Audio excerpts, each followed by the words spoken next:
മാള അഷ്ടമിച്ചിറയിൽ വനിതാ ദന്ത ഡോക്ടറെ തെരുവ് നായ്ക്കൾ ആക്രമിച്ചു. അഷ്ടമിച്ചിറ സ്വദേശിയായ ഡോക്ടർ പാർവതി ശ്രീജിത്താണ് തെരുവ് നായകളുടെ ക്രൂരമായ ആക്രമണത്തിന് ഇരയായത്.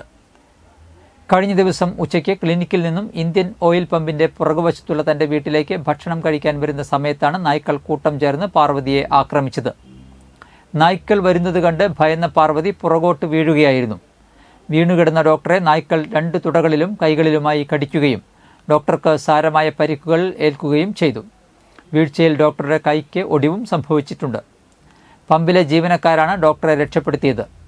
തെരുവുനായ ആക്രമണം നിയന്ത്രിക്കാൻ സർക്കാർ അടിയന്തരമായി എന്തെങ്കിലും ചെയ്യണമെന്നും തന്റെ സ്ഥാനത്ത് വല്ല സ്കൂൾ കുട്ടികളും ആയിരുന്നെങ്കിൽ മരണം വരെ സംഭവിച്ചേനെയെന്നും ഡോക്ടർ പറഞ്ഞു. നമുക്കിപ്പോൾ ഈ പട്ടികളെ പേടിച്ചിട്ട് അതായത് അങ്ങോട്ടൊരു ഉപദ്രവം ഇല്ലാണ്ടാണ് ഇതിപ്പോൾ ഞാൻ അനുഭവിക്കേണ്ടി വന്നത്.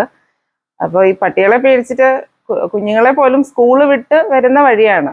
ചെറിയ കുട്ടികളെയൊക്കെ അത് ബാക്കി വെക്കില്ല എന്നുള്ളത് ഉറപ്പാണ്. അപ്പം പ്രൊവക്കേഷൻ ഇല്ലാണ്ട് വന്ന് അറ്റാക്ക് ചെയ്തുകൊണ്ട് തന്നെ ആരെയും അറ്റാക്ക് ചെയ്യാം. ഇനിയും ഇത് ഫെർദർ ആൾക്കാരെ ബൈറ്റ് ചെയ്യുന്നു തന്നെ തോന്നണത്. പട്ടിക്ക് ഒരു പേടിയില്ലാണ്ട് നേരെ വന്ന് അറ്റാക്ക് ചെയ്യുക, ആൾക്കാർക്കാണ് പേടി. അപ്പം സ്ഥിരമായിട്ട് ഈ റോഡിൽ ഉണ്ട് ഇത്. അതായത് രാവിലെയൊക്കെ അങ്ങോട്ടും ഇങ്ങോട്ടും എല്ലാം നടക്കുന്ന കാണുന്നുണ്ട്. പേടിച്ചിട്ടാണ് പുറത്തിറങ്ങുന്നത് തന്നെ. അപ്പോൾ ഇനിയിപ്പോൾ ഒരു വണ്ടി ഇല്ലാത്ത ഒരാളാണ് എന്ത് ചെയ്യും? കാറുള്ളവർക്ക് കാറിൽ യാത്ര ചെയ്യാം, തിരിച്ച് വീടെത്താം. വണ്ടി ഇല്ലാത്ത ഒരാൾക്ക് ഇത് പേടിച്ച് പുറത്തിറങ്ങേണ്ട ഒരു അവസ്ഥയാണ്. എപ്പോൾ വേണേ ബൈറ്റ് ചെയ്യാം. അപ്പോൾ പേടിച്ചിട്ട് പുറത്തിറങ്ങാൻ വർക്ക് ചെയ്യാൻ പോലും പോകാൻ ഭയമാണ്. കുട്ടികളെ സ്കൂളിൽ വിടാനും പേടിയാണ്.